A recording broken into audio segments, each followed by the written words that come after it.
Kaixo, Patxinaz, Unkina eskolako zuzendaria.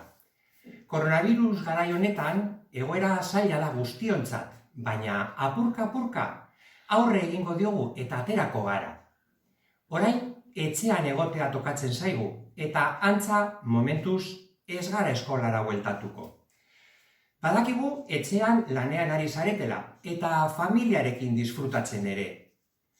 Hala ere, gomendio batzuk eman nahi dizkizuet zuen eskolako lanak ahalik eta ondoen eramateko. Alde batetik, garrantzitsua da eguneroko errutinak mantentzea eta ordutegi bat finkatzea lanak egiteko. Ez ahaztu, zuen gustukoak diren gauzak egiteko tartetxoak ere hartzea. Edozein kasuan, lan guzti hauek lasaitasunez hartu behar dira, eta aldu zuena bete, agobiorik gabe. Gainera, aurreko astetik kanpora irten zaitezkete, hori bai, zaindu ondo eta hartu behar diren neurriak.